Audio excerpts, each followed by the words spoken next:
Europe अपनी तरफ से अब यह संदेश देना चाह रहा है कि मिस्टर डोनाल्ड ट्रंप, आपको लगता है कि हम आपसे डर गए हैं।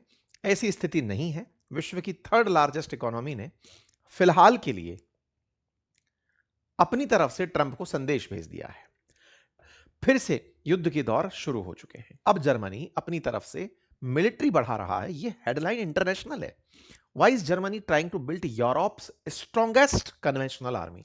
और यह विश्व की सबसे बड़ी आर्मी बनाने की तैयारी कर रहा है। देखिए, इतनी सी लाइन के बाद इतना ज्यादा आप लोग सुन चुके हैं कि यूरोप के अंदर आज के जो हालात हैं, उनके पास में फिलहाल विकल्प के रूप में सेना बढ़ाना ही है। तो कारण जो है वो तो कहीं ना कहीं आपके दिमाग में समझ में आते ही हैं खबर सुनते ही। अमेरिका है और ग्रीनलैंड का मसला चल रहा है। नाटो का भविष्य थोड़ा सा गड़बड़ा है, वो चल ही रहा है कि पता नहीं नाटो एग्जिस्ट करेगा भी कि नहीं करेगा। यूरोप को कोई गांठ ही नहीं रहा है। उधर से रशिया धमकाए पड़ा है, इधर से ट्रंप का कोई भरोसा नहीं है।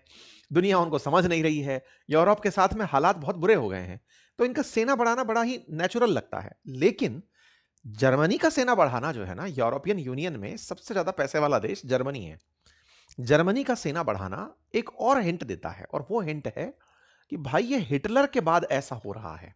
हिटलर जिसने सेकेंड वर्ल्ड वॉर का मतलब ये कहिए कि आगाज कराया था, या सेकेंड वर्ल्ड वॉर जिसके वजह से हुआ था, करोड़ों लोगों की जान जिसकी वजह से गई थी, उस हिटलर ने भी सेना का पागलपन जर्मनी में ही दिखाया था। जर्मनी में यह माना जाता है, और विशेष रूप से यूरोप में यह माना जाता है कि जर्मनी के जो लोग हैं उनमें नस्लीय श्रेष्ठता की भावना होती है। जर्मन्स अपने आप को सबसे उच्च कोटि का व्यक्ति मानते हैं। उनके मन में यह आता है कि अगर ब्रीड्स के आधार पर बात की जाए कि कौन सी नस्ल सबसे बेहतर है, तो बोले जर्मन नस्ल सबसे बेहतर है। इस वजह से जर्मनी की जो जर्मन श्रेष्ठता है साइकोलॉजिकल, वो प्रथम विश्व युद्ध, द्वितीय विश्व युद्ध दोनों का कारण बनी थी। ऐसे में अब ये फिर से सेना बढ़ाने निकल रहे हैं, तो लोगों के दिमाग में चिंता वही आ रही है, कहीं यार ये फिर से इंडिकेशन तो नहीं है। दो बार तो ये द्वितीय दो वर्ल्ड कप, आज वर्ल्ड कप बोल रहा हूं, वर्ल्ड वॉर अब तक दो बार तो ये करा चुके हैं। अब इनके द्वारा फिर से सेना बढ़ाया जाना कहीं तीसरे वर्ल्ड वॉर की पहचान तो नहीं है। आप कहेंगे भाई साहब इनसे तो नहीं लगता। भाई लगता तो पहले हिटलर से भी नहीं होगा किसी को। नाम है चांसलर मर्ज, जो हाल ही में भारत की यात्रा पर आए थे।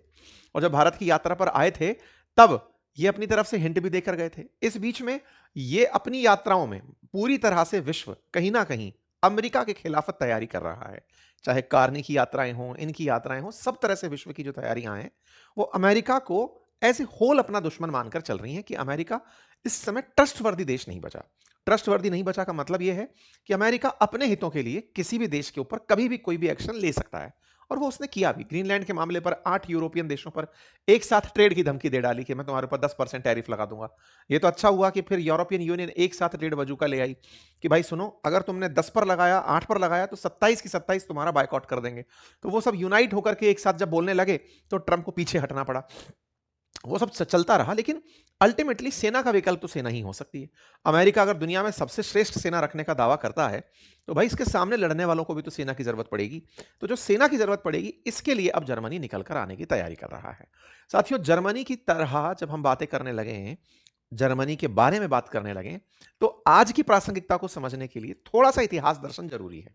इसलिए मैंने हल्का सा आप लोगों को विश्व इतिहास बताने के बारे में सोचा है।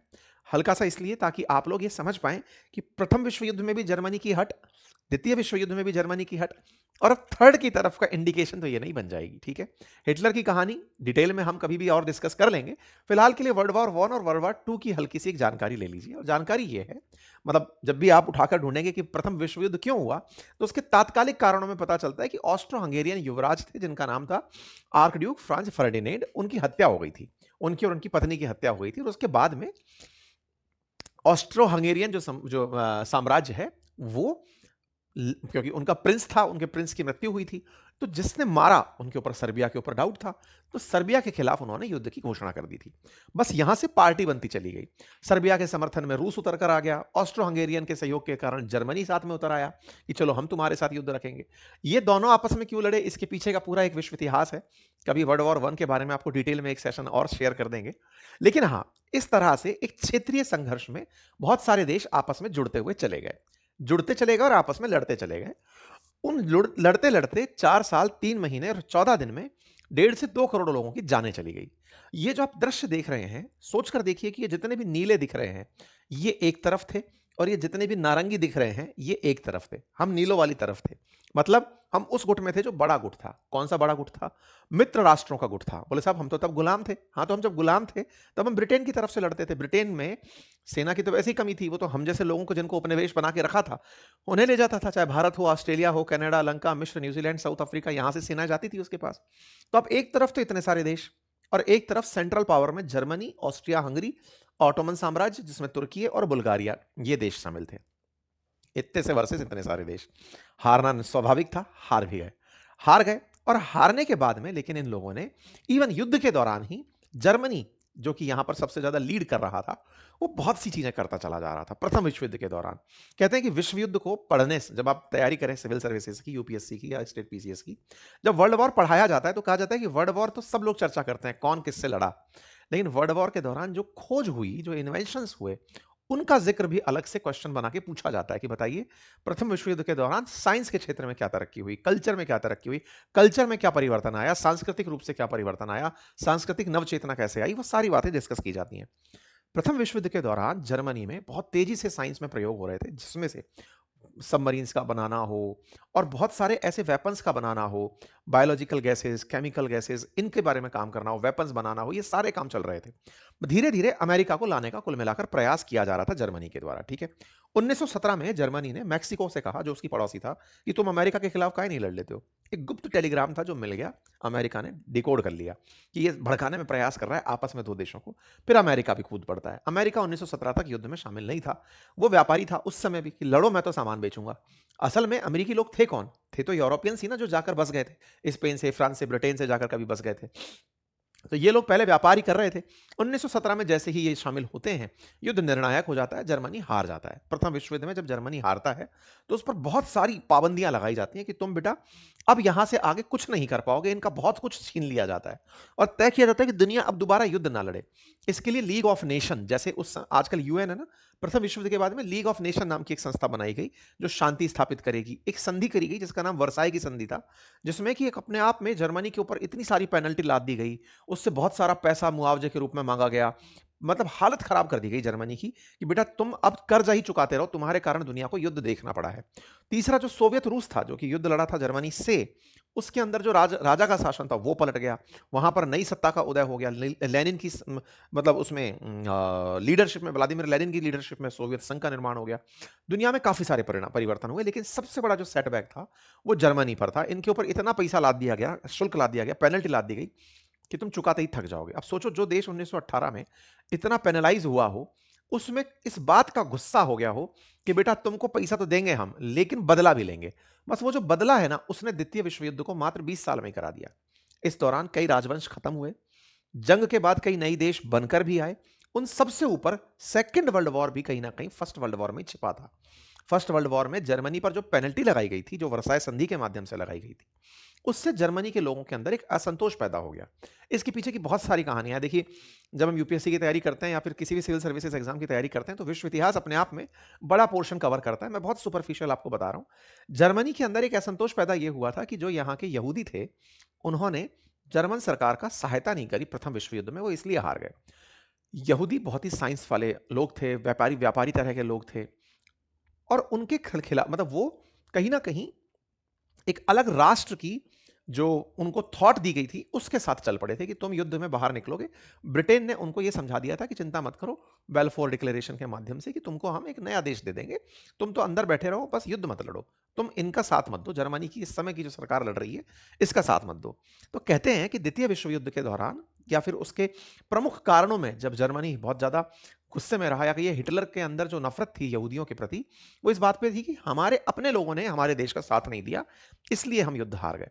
तो इसने फिर क्या किया, फर्स्ट प्रथम विश्व युद्ध खत्म होने के बाद में एक प्रमुख कारणों में से एक कारण यह है कि इसने फिर अपने ही देश में लोगों को एकीकृत करना शुरू किया।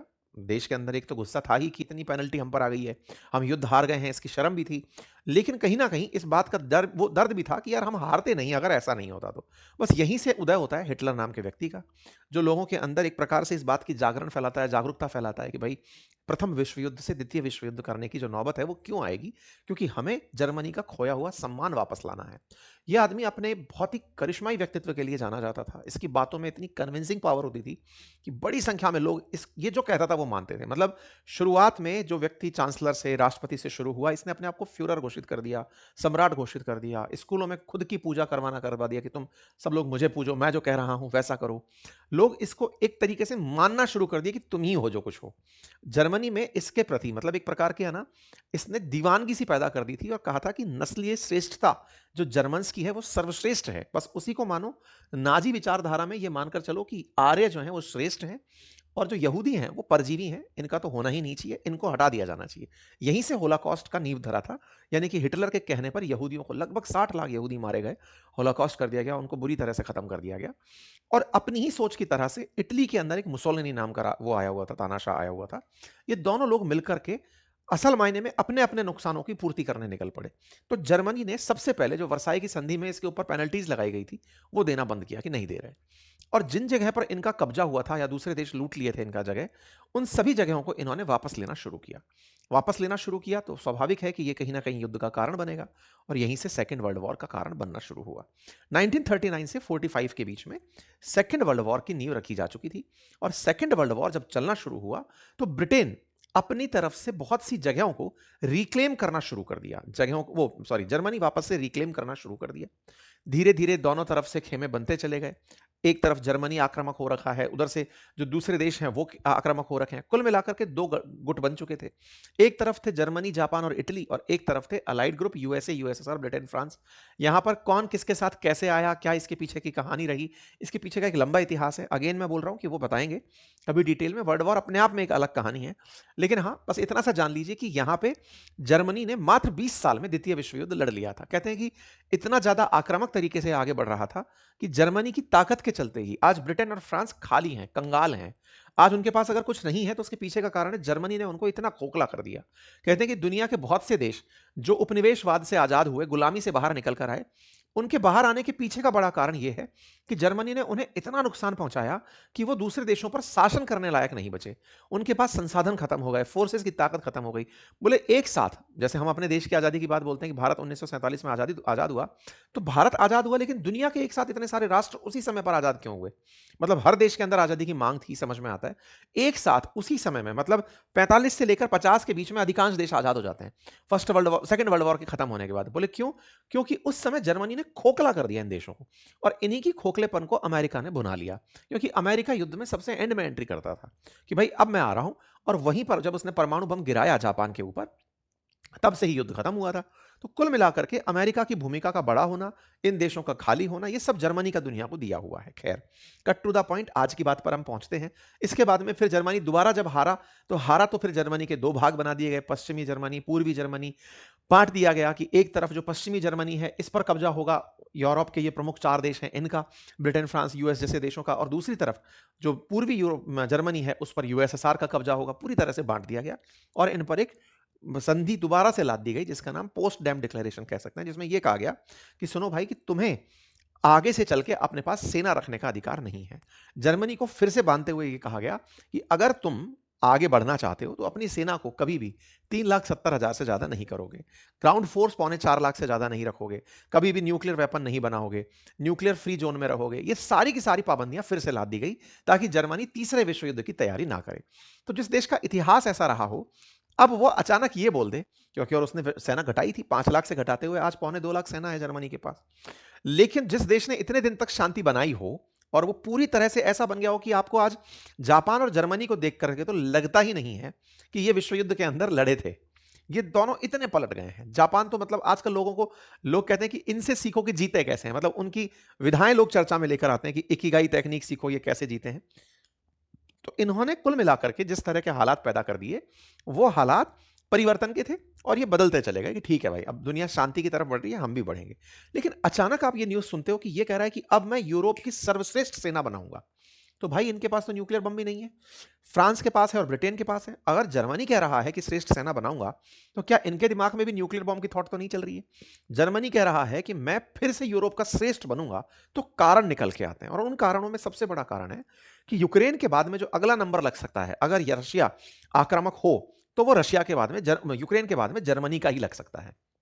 अगर आप ध्यान से देखें तो ये माना जाता है कि यूक्रेन के बाद में रशिया का नेक्स्ट टारगेट पोलैंड के बाद में खाने का जर्मनी बचता है। मतलब ये दूर के कयास है, लेकिन हाँ, यूरोप में तो डर ही बहुत बड़ी बात होती है। तो कहा जाता है कि जर्मनी नेक्स्ट टारगेट रशिया का हो सकता है, क्योंकि इसने गैस गैस वैस लेने से मना कर दी थी, और ये दोनों लोग दुनिया पर अलग अपने अपने तरीके से, ये यूक्रेन को खत्म किए पड़ा है और वो दूसरी तरफ से वेनेजुएला पर कब्जा किए पड़े हैं। तो दोनों ने बांट रखा है कि हम अपने अपने हितों की बात करेंगे।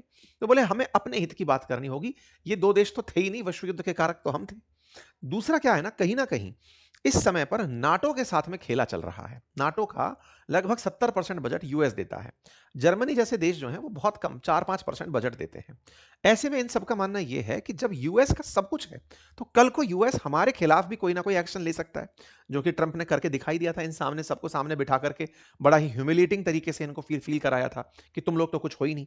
ऐसे में ग्रीनलैंड के ऊपर भी अगर कब्जे की बात हो, जो कि सिंबॉलिक है, कल को ग्रीनलैंड पर कब्जा करके अगर अमेरिका बैठता है, तो उसको ग्रीनलैंड से ज्यादा तो यूरोप की नाक तोड़नी है ना, कि तुम कुछ हो ही नहीं मेरे आगे।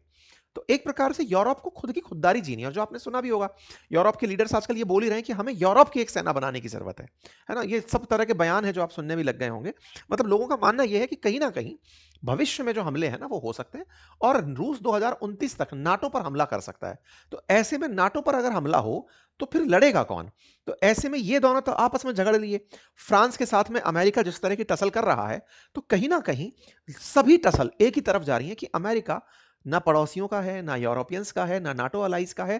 तो फिर इन्हें अपना संभालना पड़ेगा कि भाई सुनो, दुनिया भर के देश कह रहे हैं कि हमें अपनी जॉइंट फोर्स बनानी चाहिए, तो बना लेनी चाहिए। हमारे चैनल पर आप लोग बहुत दिनों से हमारी खबरें सुन रहे हैं, उसके बावजूद भी आधे से ज्यादा लोग ऐसे हैं जिन्होंने चैनल सब्सक्राइब नहीं किया हुआ है। सब्सक्राइब कर लीजिए।